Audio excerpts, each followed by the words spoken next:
За сайн байцгаана уу бүгдээрээ шинэ бичлэгтээ тавтаа морил. За өнөөдрийнхөө бичлэгээр бид нар та бүхэндээ охид хүүгүүдийн ерөн залуусын яг бэлгийн харилцаа одоо сексийн талаар маш буруу боддог тийм ээ цуу яриагаар буруу ойлголттой явдаг зүйлсийн талаар ярилцгаж байна. Тэг өнөөдрийнхөө жагсаалтаар бол бид хоёр 12 зүйлсийг гаргаж ирсэн байна. Гэхдээ энээс илүү олон зүйл нэмэгдэн гэж бодож байна. За өнөөдрийн бичлэгийн маань хүндэт зочноор манай найз болон эмэгтэйчүүдийн эмч Сугармаа маань хүрэлцэн ирсэн байна. За сайн байцгаана уу. Влогт орсонд баярлалаа. Тэгээд би болохоор одоо эмэгтэйчүүдийн эмчээрээ ажиллаж байгаа. Одоо 8 жил гарсан бол ажиллаж байна. Тэгээд мастера төгсөн одоо докторт суралцж байгаа. Тэгээд эмэгтэйчүүдийн жоохон нөгөө эмэгтэйчүүдийн эмч гэдэг дотор аяга олон чиглэл байгаа. Тэгээд охтын эмчтэй, хавдрын эмч, эмэгтэйчүүдийн мэдцлэх гэдэлт ингээд салаа явдаг. Тэгэхээр эмэгтэйчүүдийн илүү мэдцэл чиглэл рүүгээ дагнж одоо нарийн мэрэгжил сурсан байгаа. Тэгээд одоо доктортой суралцаад чадвал энэ жил дараа жил төгсөх бодолтой. Тэгэхээр байгаа. За тэгээ манай Сугармаа маань болохоор инстаграмаар бас яг энэ чиглэлээр аягүй гоё мэдээлэл түгээд байгаа. Тэгэхээр инстаграмын энэ доор тавьчих. Тэгээд дагаад бас сториг нь үзээд гоё гоё мэдээлэлүүд авч болно.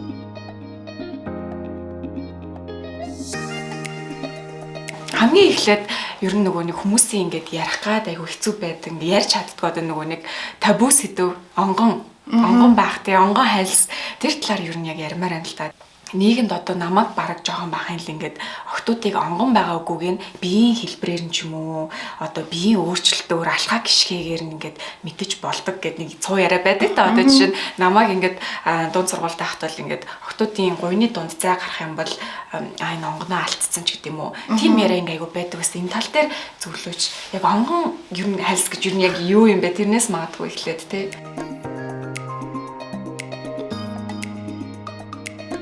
Онгон хайлс нь болохоор ерөөсөө зөвхөн өвтрөний амсрыг ингээ хааж өгч байгаа л бүрхүүлийн юм одоо салт байгаа байхгүй. Тэгэхээр тэр чин одоо хүн болгоно гэхдээ харилцаа адилгүйгээр одоо хэлбэр хэмжээд өрсөтэй байдаг. Зарим нь бүр онгон хайлс гэдэг юмд бүр хүмүүс бол яг боддоо нэг битүү хан шиг гэж ойлгоод байгаа шүү дээ. Тэгтэл яг тийм бол байдгүй. Хэрвээ тийм бүх битүү байх юм бол биений өмнө цус маань доош гарахгүй гэсэн үг шүү дээ. Тэгэхээр тэр маань тодорхой хэмжээгээр нүхтэй, зарим нь бүр шүүрэн шанах шиг юм одоо хэлбэртэй, зарим нь юм бүрхэн нүх шиг ч юм уу тэгэл янз янз ингээ харагддаг. Тэгээ онгон хайлсны энэ хэлбэрүүдээс шалтгаалаад нөгөө бэлгийн харьцаанд ороход нөгөө цус гарахгүй гэдэг асуудал бас аюул яригддаг тий. Тэгээд бага насны охтууд тэгээ одоо өсвөр насны за 20-д хүрсэн хойно ингээ найзлуудаа болоо бэлгийн харьцаанд орлоо. Тэгээ би бол онгон байсан. Тэгээ хинтэй ч унтаг байгаад минийхээс цус гарсангүй гэж тэрэндээ амир хэмзэлцэн.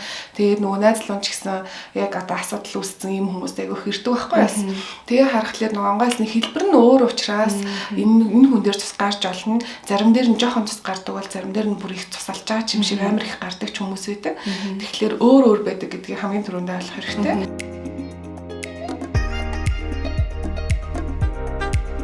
Охтууд дээр энэ амар том дарамт байд юм шиг байна. Яг ингээд хүнтэй хамгийн анхны удаа бэлгийн харилцаанд ороход хэрвээ онгон бол цус гарах ёстой гэсэн ойлголт байдаг.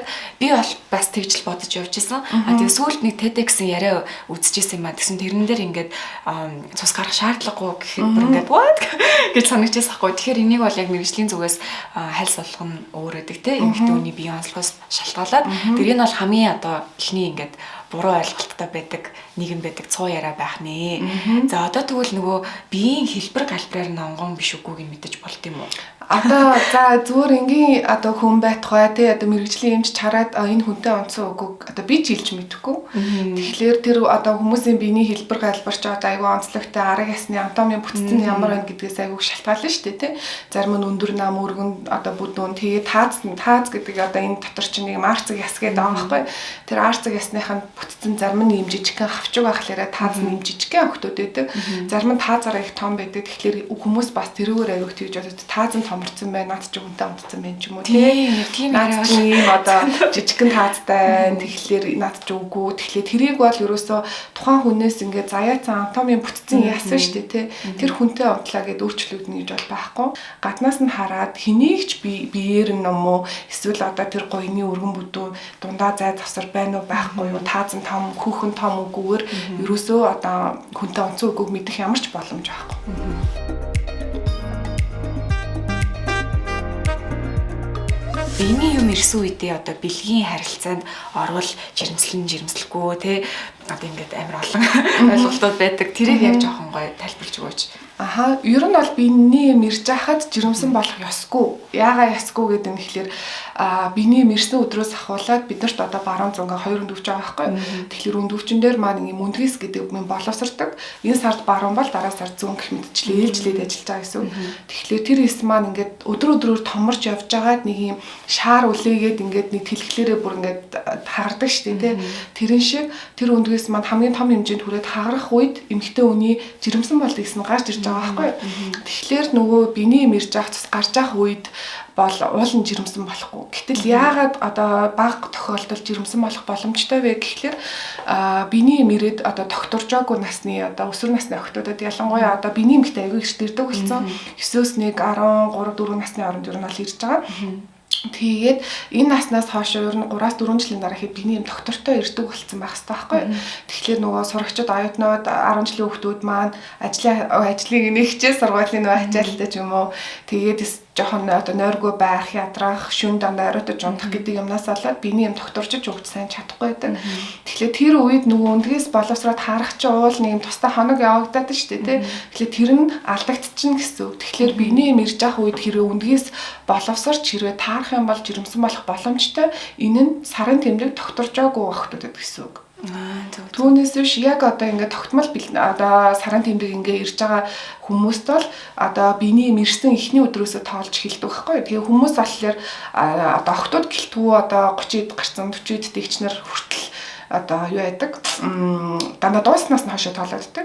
Миний биений тизээ дуусна, тизээ би жирэмсэн болох уу юу лээ гэж дандаа эргэлзээс дандаа эхний өдрөөс бүх юмыг тоолдог. Эхний өдрөөсөө ер нь бол нэг 12-оос нэг 19 дэх хоног дээр ер нь жирэмсэн болох магадлал хамгийн өндөр буюу нөгөө өндгээс маань хагарч гарч ирж байгаа гэсэн үг. Тэгэхээр тэр үед бол яг хамгаалах шаардлагатай гэсэн.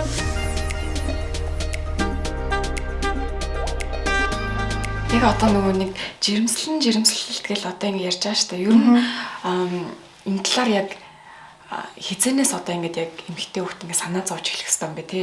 Одоо бодвол мэдээж бэлгийн харилцаанд орсон үеэс эхлээд л тэгэхээр яг одоо энэ тал дээр одоо яаж одоо ингээд чеклээд ч юм уу ингээд явах хэрэгтэй анхан шатны ингээд хийх хэрэгтэй зүйлс гэх юм бол анх удаа бэлгаарцаанд орж байгаа тохиолдолд ер нь жирэмсэн болох магадлал аяг өндөрөд байхгүй юу.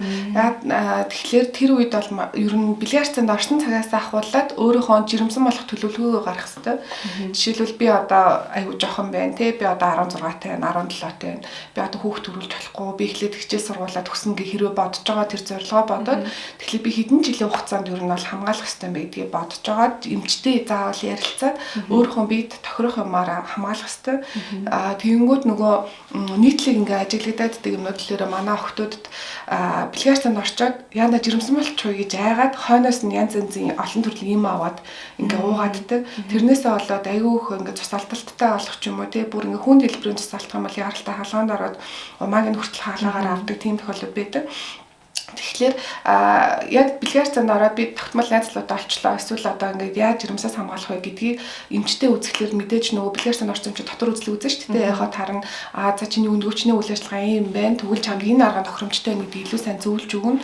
Тэгэхээр хүн болгонд одоо жишээлбэл чамд одоо таарж байгаа спрал ингээд спралаар хамгаалж байгаа арга надад тохирохгүй гэж бас болох байхгүй юу. Тэгэхээр тэрэнд нь тохирсон ингээд хамгаалах арга зөндөө байдаг.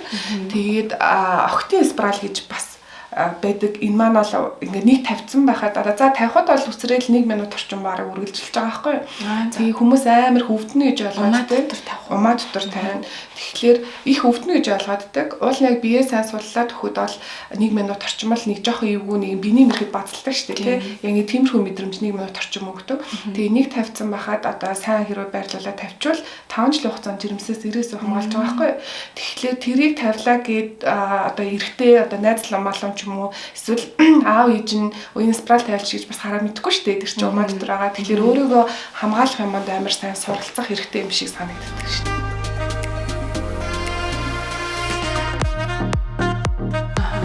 Охтын спралыг хэдэн наснаас тавьж эхэлж болд юм бэ?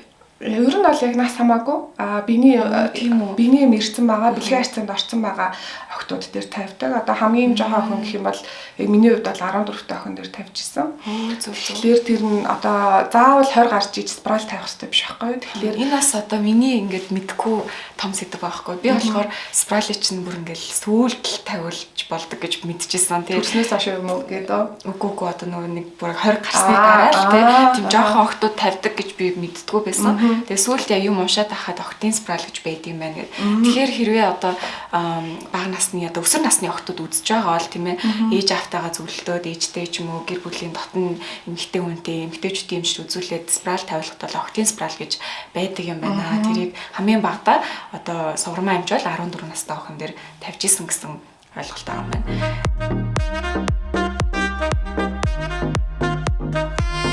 За сая эмэгтэйчүүдийн эмч гэдээ ярьлаа шүү дээ. Ер нь одоо өсвөр насны охтууд хамгийн одоо эрттэй хизээ яг эмэгтэйчүүдийн эмч дээр очиж үзүүлэх хэрэгтэй байна. Тэр нэг айдас бас байд юм шиг байна тийм. Эмэгтэйчүүд эмчээр очихоор одоо ингээл бил болоо, санаа зах болоо, намайг ингэх болоо, юм асуух болоо, ингэх болоо гэл. Тэгээ өөрийнхөө хувьд бол юу гэж боддог гэхээр яг хизээ би одоо өөрийгөө хамгаалмаар байна. Хизээ надад хэрэгцээ гарна, тэр үед нэмчтэр очих ёстой гэдэг тийм өнцгтэй байсан байхгүй юу? Тэгээ одоо нөгөө ковидос өмнө 10 жилийн сургуулиудаар аягүй их охтын яриа хийдэг гэсэн.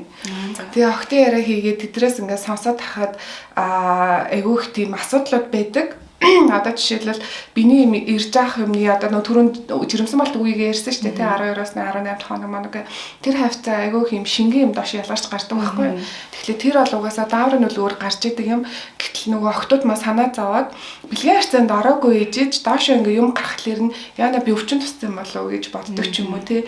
Тэгэхээр заавал одоо нөгөө бэлгийн харьцаанд орсон байх албагүй. Заавал одоо ээжтэйгээ ч юм уу ирэх шаардлагагүй. Миний тэр нөгөө 10 жилийн сургуулиуд дээр хийжсэн охтууд маань одоо хүртэл над дээр ирдэг. Тэгээ ирэхлээр бэлгээрсэн ороогүй ч гэсэн юм чи би ингэж ийн одоо бингүүл яах вэ? Миний биений юм ингэж ирээд байна. Хөх маань ингэж байна те. Энэ дээр яах вэ гэдэг юм одоо зөвлөгөө аваа явдаг. Тэгэхээр нэг юм насанд хүрээгүй учраас заавал асран хамгаалагчтай ирэх ёстой гэдэг юм бол одоо ер нь бараг байхаа ойлгож байгаа. Зүгээр тэр чи одоо зөвлөгөө аваа те мэдээлэл аваад мэдгүй юм асуугаад ч гарч олно шүү дээ. Тэгэхээр одоо охтуудад хизээ шаардлага гарч нээжтэйгээ ярилцахаас хичээд байгаа юм байж болно тий. Одоо айх байж болно шүү дээ. Тиймэрхүү бүх юм дээр бол эмчтэй ярилцсан эмч хүн чинь бол нөгөө одоо нууц хадгалах хэвээр. Тэгээд яг эрүүл мэндийн одоо юм шинжлэх ухаанд суурилсан одоо мэдээлэл зөвлөгөө өгч байгаа учраас хин нэгэн найз ч юм уу эсвэл хин нэгэн одоо сайн өөрийнхөө төрсөн ихч байсан ч гэсэн мэдхгүй зарим нэг юм байж болно шүү дээ. Энд чинь мэрэгжлийн тустай учраас тэгэхээр эмчтэр ирээ зөвлөгөө авахд бол хизээд бүр ингээд welcome байх ёстой л гэж боддог шүү дээ. Би бол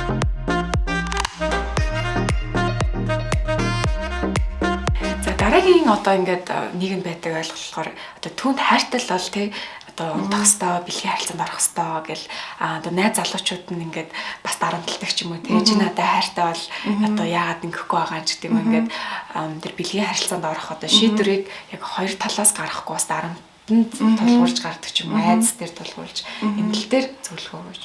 Одоо л охтууд өөрөө би юу хүсэж чинь тий би яг үнэхээр бэлгийн харилцаанд ороход бэлгийн юм гэдэг өөрийгөө л сонсох хэрэгтэй. Түүнээс биш за би одоо 20 хүрчээд одоо заавал би секс хийсэн байх хэрэгтэй тий би одоо бэлгийн харилцаанд ороогүй болохгүй байх гэж ерөөсөө бодож болохгүй хизээ сэтгэл санаа чинь бэлтгэгдсэн. Тэр эрэгтэй хүнд одоо онгоноо өгнө гэдэг чинь яг эмэгтэй хүмүүсүүд бол амар юм бас нэг том юм штэ тий дараа сэтгэл зүйн хүртэл нэг хэсэг дарамтанд ордог айгүй хэцүү тийм үе туулдаг гэж байгаа байхгүй. Тэгэхээр яг хизээ би бэлгийн юм би үнэхээр одоо энэ хүнд одоо хайртайгаа баталгааны тулд унтах хэрэгтэй юм яг унтлаа гэд би одоо яг энэ хүнд одоо үнэлэмж маань нэмэгдэх юм уу те энэ хүн надад хайртай юм бол намайг тэгвэл би бэлэн биш байна гэж хэлхийг тэр хайрлаж байгаа хүн хүлээн зөвшөөрөх болно ёстой гэж би бол бодож байгаа. Тэгэхээр найзлуутайгаа л тэрийг амар сайн ярилцах түүнээс биш хайртай гэдэг чинь юусоо секс биш шүү дээ тий. Тэр хоёр бол шал тустай зүйл шүү дээ тийм ээ. Тэгээд би бол эмчтэйгээ яг 100% санал нийлж байна.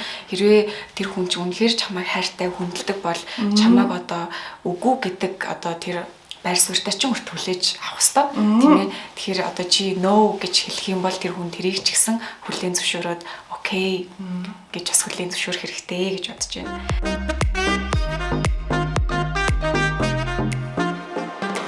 За 5 Сүүлд ярилцмаар байгаа зүйл нь юу гэхээр одоо гар хангалга гэдэг зүйлийн талаар ойлголт өгмөр байна. Тэгээд гар хангалга бол аюултай, жигшмээр, буруу зүйл гэдэг ойлголт бол түгээмэл байдаг. Энэ тал дээр зөвлөх өгөөч.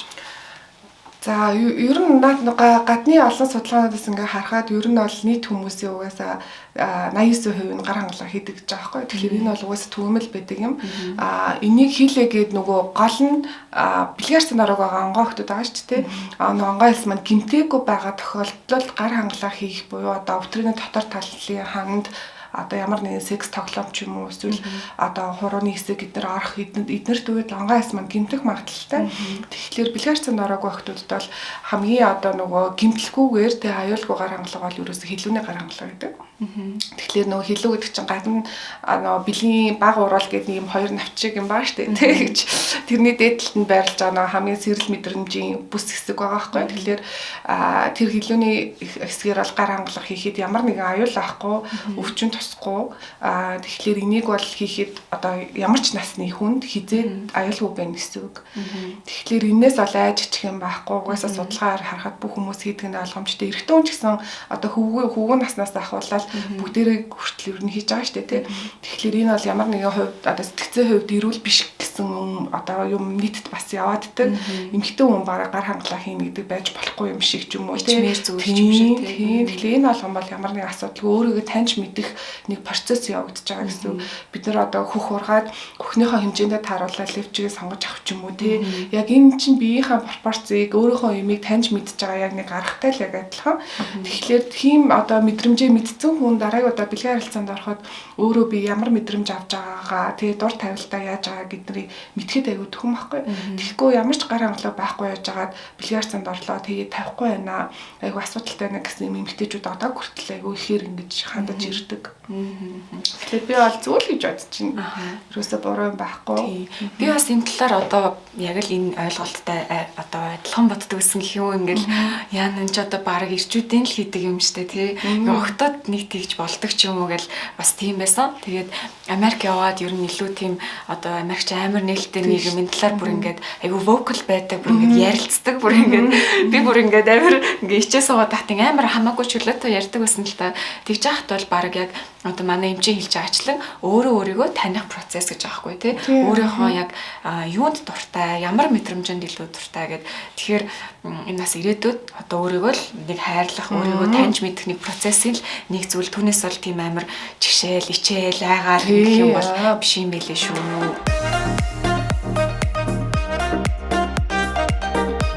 За саяны ингээ ярьсан зүйл дээр нэмээд нэг зүйл асуумаар байна л да. Тэрний юу вэ гэхээр одоо сексийн одоо дур хүсэл. Тэгэхээр энэ дээр одоо ингээд ихэнх хүмүүс амар өндөр дур хүсэлтэй байх ёстой юм шиг одоо ийм ойлголттой байдаг. Одоо миний бодлоор энэ баг нөгөө нэг порно зах зээлийн бас нэгэн түгээдэг ойлголт нь байж магадгүй тий. Ингээл амар ингээл хүсэл амар ингэдэг. Тэгэхэд зарим хүмүүс болохоор нэг тэгж амар одоо дур хүсэлтэй байдгүй ч юм уу. Энэ эрүүл үү зөв үү яг бүгд нэг ийм стандартад хүрэх ёстой юм уу?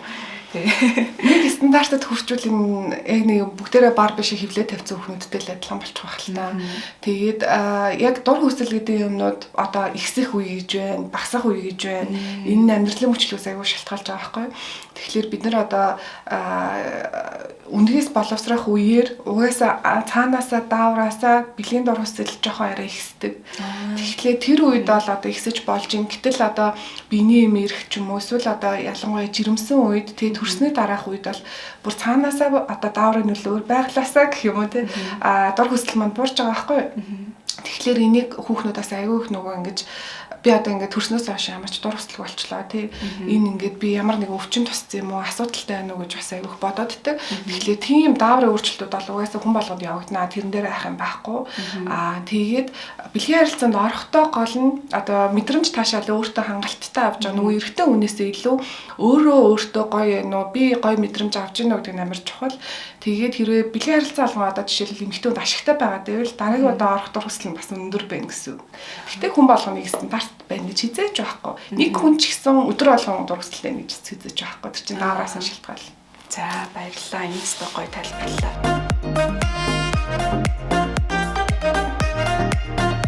Суултураар бэлгийн замын халдварт өвчин дамжнаа.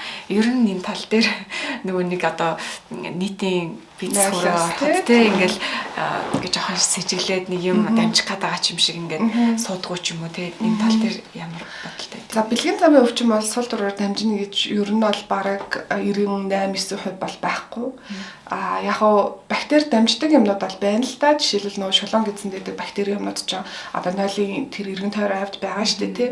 Тэгэхээр сул дураар бол яг хоо одоо бактерийн юмнууд бол дамжиж болох ч гэсэн бэлгийн замын халдварт өвчнүүд бол дамжихгүй. Яагаад гэвэл тэд нар маань гадаад орчин төсвөр айгу муутай байдаг. Одоо салтуудад илүү амьдрах чадвар сайтай байдаг учраас тэгэхээр энэ бол ерөөсө ташаа ойлголт. Гэхдээ яг ганц тохиолдол дээр одоо ямар нэгэн бэлгийн замын өвчин байгаа тэр нь биологийн шингэн болоод суул дуур дээр ингээ яг ил ингээ хасгарсан ч юм уу тий байгаа дээр төд удалгүй дараагийн нэг хүн ороод яг ингээ салтаараа арьсаараа биш салтаараа одоо тэрэн дээр ингээ хүрэлцэх юм бол халдварлах боломж бол байна. Гэхдээ энэ бол бүр маш бага. Гар угаал бол бүр маш чухал. Октоос дээр бол тийм эрэгтэй хүмүүс дээр бол би бол бүр ерөөсөө орхойгоо өмнө угаа орсныхаа дараа угаа гэж хэлмээр байдаг. Яа тэгэхээр бид нар одоо нийтээ одоо 0 руу орохдоо гараараа хаалгаа бариад онгоолгоод орчин. Эрэгтэй хүмүүс чинь бицсахтаа бол яг ийм нөгөө чиглүүлж барих ч юм уу шодоогоо гараараа барьж байгаа ер нь бол хийхдээ бицсэж байгаа шүү дээ. Тэгэнгүүт нөгөө төөрөө буцаад гарч ирээд гараа ингээ угаах хэрэгтэй. Тэгэхгүй бол шодон дээр чинь аюух бактериуд ер нь угаасаа байгаа байхгүй энэ чинь арьс учраас. Тэгтэл нөгөө одоо бильярдсан доронгууд нөгөө шодон дээр байсан олон янзын бактериараа буцаад одоо эмэгтэй хүн нөтрийн дотор орж ирээд бас өрөвсөл үүсгэдэг. Тэг эрэгтэй хүн чинь өөрөө нөгөө шээсэн сүн аюу урт учраас эмэгтэй хүнээс 2-3 дахин урт. Тэгэхээр нөгөө бактери нь тэр шээсэн сүрээр дамжаад дээшээ өрөвсөл үүсгэх аюу бага байдаг. Яагаад гэвэл бактери дөнгөж ороод дээшээ явж итлэн дээрээс нь дахиад дараагийн шээс ирээд ингээ угаагаад идэг гэх юм уу. Өөрөө өөртөө аюу сайн цэвэрлэдэг эрэгтэн байхгүй тий гадагшлуулдаг. Эмэгтэй хүний эрэгтэн болох чинь хадгалаад тэгээд цаанаас л тийм юм байна л да. Тэгэхээр нөгөө эмэгтэйчүүд би бол аюу ингээд дарин цэвэр сайн сахдаг зөв зүгээрээ л тэ нөхртөө бильярдсан орсны дараа л өрөвсөд ийн гэдэг юм аа. Тэгэхээр нөхрүүдийг эрэгтэй хүмүүсийг бол орхон өмнө орсны дараа гараа угааж байгаарэ гэж хэлмээр идэг шүү. За баярлалаа.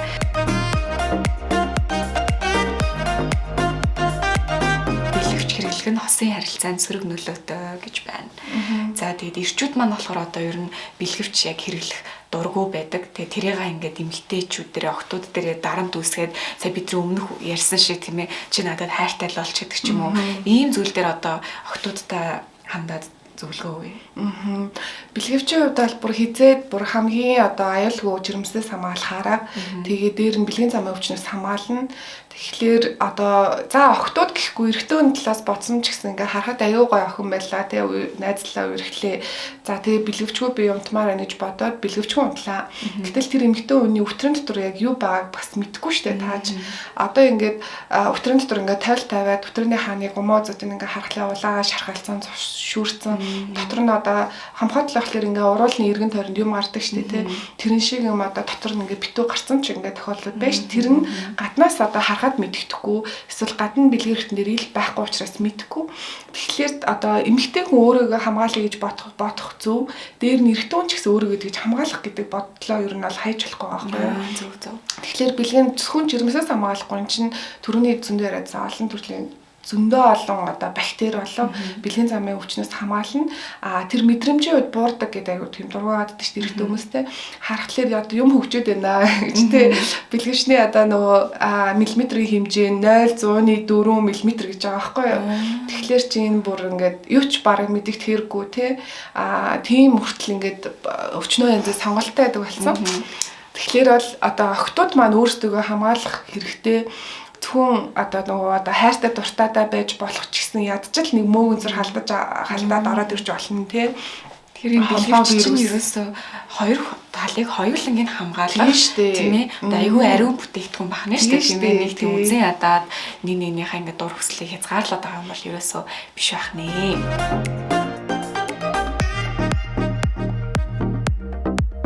За энэ бэлгэвчийн асуудал дээр дахиад нэг юм ярмаар байна. Эмэгтэй хүн бэлгэвч биедээ авч явах хэрэгтэй юу? Би Би бол тийм гэж бодож байна. Ааха. Ер нь өөртөө хайртай бол бэлгэвч ер нь авч явчлах хэрэгтэй байх. Одоо хүнтэй суугаагүй эсвэл одоо ийм single зөндөө хүмүүс байж болно шүү дээ. Тэр хүмүүс бол хизээ нэгэн цагт магадгүй тэгээ бэлгээс цаанд орох шаардлага гарлаа. Эсвэл одоо амар удаан үерхсэн залуутаагаа өнөөдөр гэж төлөвлөөгүй гэж өнөөдөр бэлгээс цаанд орох болчихлоо шүү дээ. Тэгэхэд нөгөө залуу бэлгэвчгүй явж ивэл за одоо хин байхгүйс ингээ ороод дараа нь өвдөж хавдаад за өөртөө ингээ болоод өчнөө имчилгээ олгоод ингэж яхахын оронд бэлгэвч гаргаад өгч байгаа юм нь тэр эмэгтэй хүн өөрийгөө л хамгаалж байгаа бицэцэд. Түүнээс биш одоо тэр эрэгтэй хүнийг муухайгээс сэжиглэж байгаа даа биш. Эсвэл би бэлгэвч авч явж байгаа нь одоо нэг юм бэлэн зэлэнд нь одоо юу гэх юм нэг юм өөрийгөө одоо дор дүнлүүлээд байгаа юм биш те. Би өөрийгөө хамгаалах байгаа. Тэгэхээр миний эрүүл мэндийн боловсрол ямар мундаг байна гэсэн үг тэр эрэгтэй хүнээс илүү. Түүнээс шинэ ерөөсөө эмэгтэй хүн бэлгэвч гаргаж ирж байгаа нь ямар нэг ичмэр зүйл бол ерөөсөө биш байхгүй те. Харин эрэгтэй хүмүүс өөрсдөө бэлгэвчээ явж байвал ер нь айгүй одоо мяа залуулын гэж бодох юм. Үнэн. Тэгэхээр энэ бас айгүй гоё тайлбарлаа шүү дээ. Эмэгтэй хүн өөрийгөө хүндлээд бэлгийн боловсрлоо мэддэг тий. Өөрийгөө хамгаалаад тэгээд тех зоригтой гаргаж ирж байгаа бол эцэст эмэгтэй хүн өөрсдөө л бодож авахгүй бол дараа нь тэгээ хохироход одоо манай эмчийн хэлж байгаачлан энэ нэмжлэгээ хийлгүүлэх чинь бас үнгүй юм биш тийм ээ. Цаана зөвчнөө санхүү гарна, цаг хугацаа, энерги гарна. Тэгэхээр ингэж болох юм биш үү.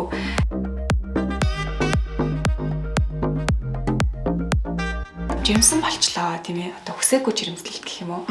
Тийм үед яг хамгийн эхлээд яг ямар алхмууд авах хэрэгтэй байд юм бэ?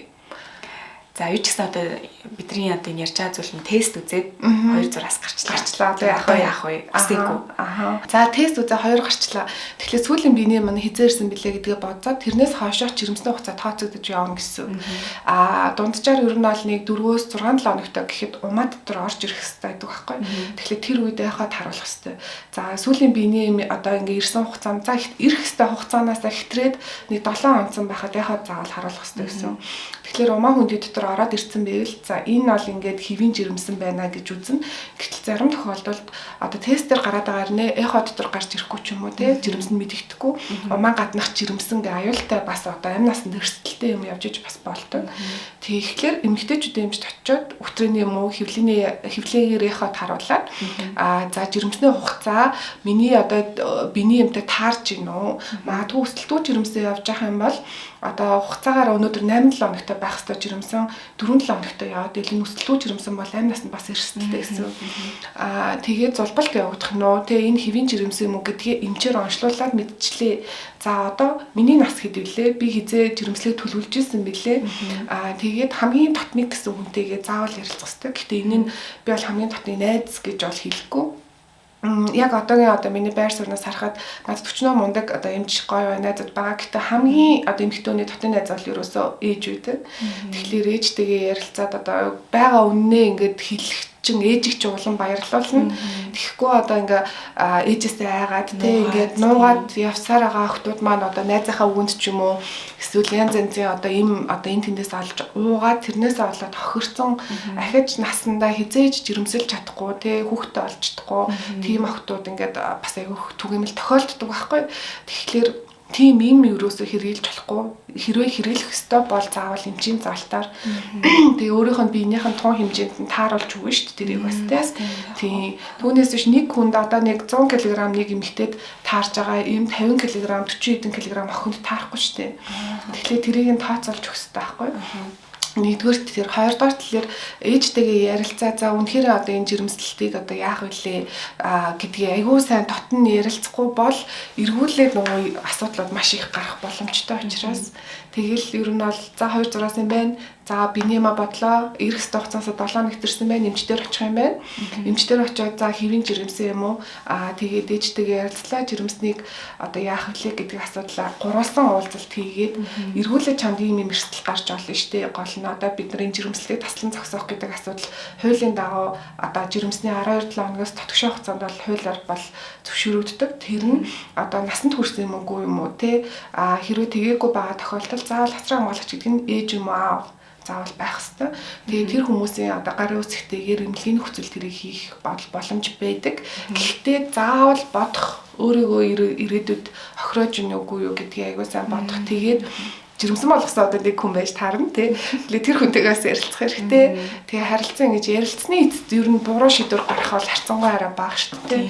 Тэгэхгүй ганцаараа өөрөө айгаа сандраад хинт чиглэхгүй, найзлуудаа чиглэж чадахгүй тий. Эсвэл ээжтэй чиглэж чадахгүй, найзуудаараа айгүйх ингээ эмнэлэгт ирдэг бас охтууд байдаг.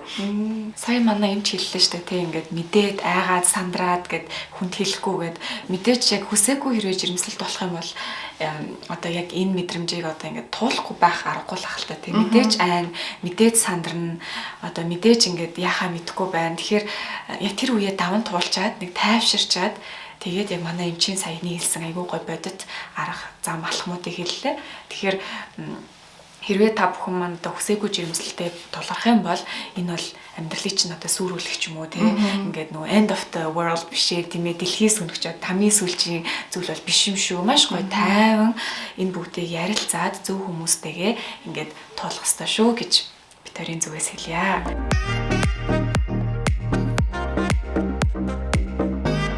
Хоёулынх нь ярьж байгаа юм чи ер нь л бэлгийн боловсрал яриад байна шүү дээ. Тэгээ би бол яг ингээ хувьдаа ингээ эмчтэйгээ ярилцаад суугаад барыг ичээд ч юм уу амар эвгүй болж л байна л да ойлгож одоо гэлий нийгмийн ярьдгүй онгон хайлс одоо хүсээгүй жирэмслэлтэй тэгэл гар бэлгийн цамын халдварт өчиг.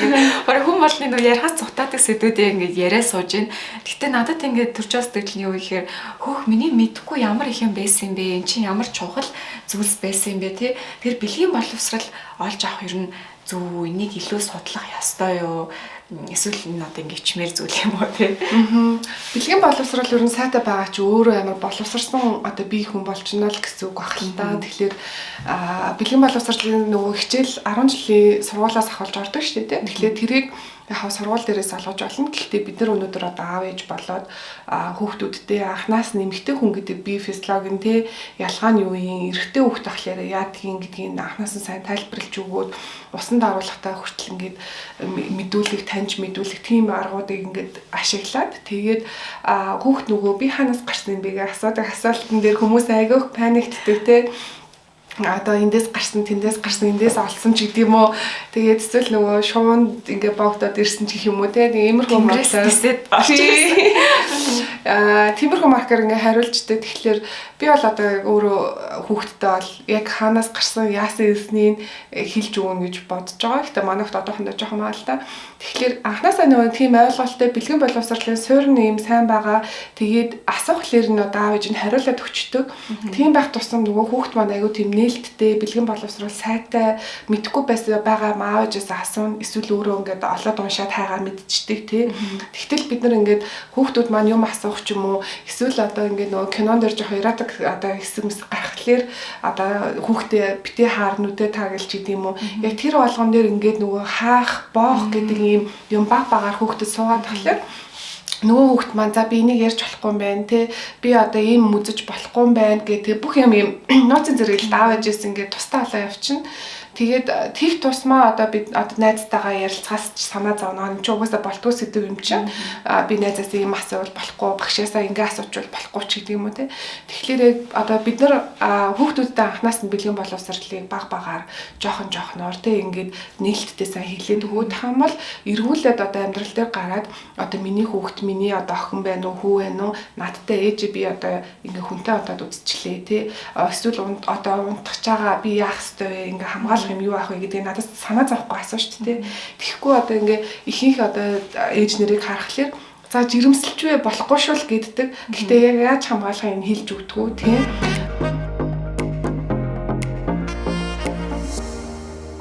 Залуусын дунд айгүй юм түгээмэл ойлголт байгаад байдаг.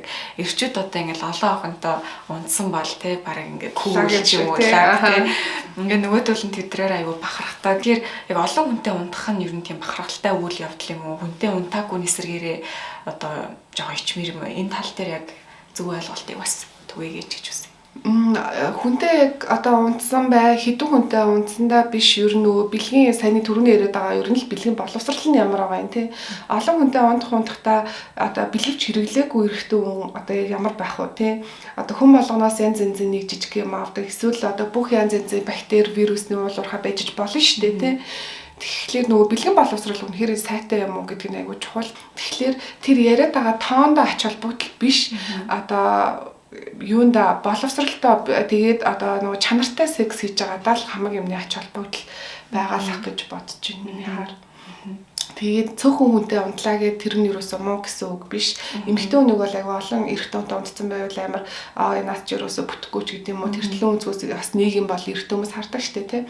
Тэгэхээр тэр эмэгтэй хүн бас өөрөө яг одоо тэр үнцгийг яаж хүлээж авч байгааг бид нар мэдэхгүй ээжиж эсвэл тэр хүний амьдралыг бид нар амьдарч үзээгүй яг ямар нөхцөл байдлаас болоод яг ингэсэн гэдгийг мэдэхгүй шүү дээ. Тэгэхээр тэр тоон дээр бол бирөөсөө тийм ач холбогдол өгмөргүй байгаа байхгүй хин хин дээр нь зүгээр чанар тэгээ эрүүл мэнд дээр нь л ач холбогдол өгмөр.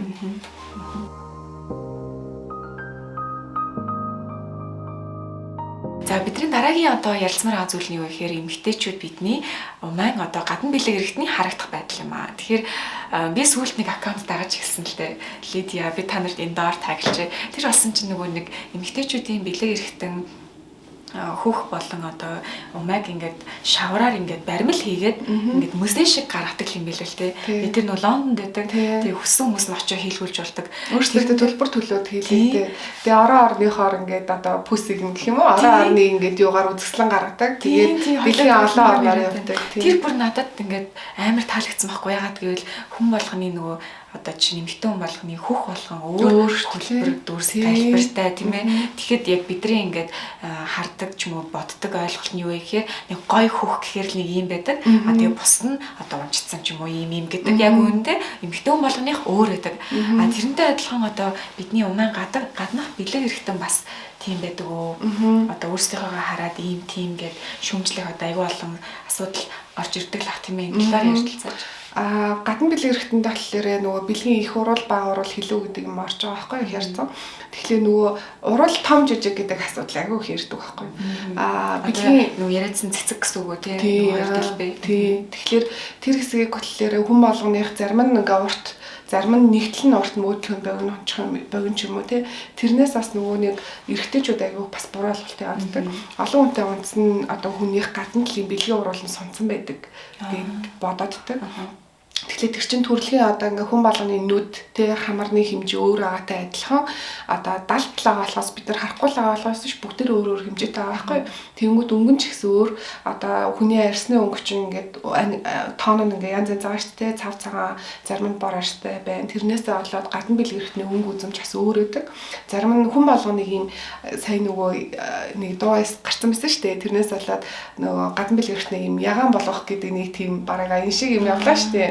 Тэгэхээр тэр чин бол одоо хүн болгоны арьсны өнгнөөс болоод заримх нь угаасаа төрөлхийн одоо юм бараа суурьтай өнгөтэй байхад 1000 тэрийг цайруулах хичээгээд байх шаардлага байна уу тий. Хэлбэр хэмжээ нь өөр байна. Энэ нь одоо олон хүнтэй унтсан ч юм уу эсвэл ямар нэг өвчнөтэй гэсэн үг бол биш. Тэгээд тэрнтэйгээ өөрөө одоо тасан зохицох хэрэгтэй. За ингээд өнөөдрийнхөө бичлэгээр та бүхэндээ бэлгийн боловсролын талаар маш олон хэрэгтэй гой зүйлсийг түгээж чадлаа. Тэгээд энэ хүү бичлэгт маань хүрэлцэн орж ирж мэрэгжлийн төвшний зүгээс тийм ээ мэрэгжлийн хүний зүгээс маш гоё шинжлэх ухаан дээр үндэслэн өөрийн арга барил практик дадлага дээр үндэслэн ингээд маш гоё зөвлөгөө өгсөн сурмаа эмчтэй баярлалаа. Тэгээд энэ хүү бичлэгийг үзэж байгаа маш олон охтууд маань ч гэсэн баярлалаа гэж байна. Өмнөөс нь баярлалаа гэж хэлье.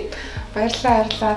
Би яг нөгөө халаад өмсчихлээр нэг юм яг эмчийнхаа юмд жоохон ингээ баригдах гад халаадгүй байхлаар яг юм өөрөө сурмаар байдаг байхгүй. Гэхдээ би энэ дээр нөгөө халаадтай хэрнээ юм арай илүү юм өөрийнхоороо байх гэж хичээсэн. Илүү одоо яг хүмүүс зүгээр нэг өвчин яриад ингээл амар ингээ суугаацаа илүү одоо үдж байгаа хүмүүстэй ингээд ганц ч гэсэн энийг мэдээд авчих юм байна. Энэ хэрэгтэй мэдээлэл байгаасаа гэсэндээ одоо ямар ч тийм фильтргүй шүүлтүргүй зүгээр ингээд одоо найзтайгаа сууж байгаа ярьж байгаа юм шиг л ингээ ярьлаа. За тэгээ та бүхэн маань сурмаа хэмжээс болон бит хоёроос дахиад юм гоё яриа хэлхийг хүсэж байвал доор мэдээж комментэд тиймээс сэтгэлээ үлдээж болно. За тэгээ дараач хамсар уулзлаа. Түр баяр таа. За баяр таа.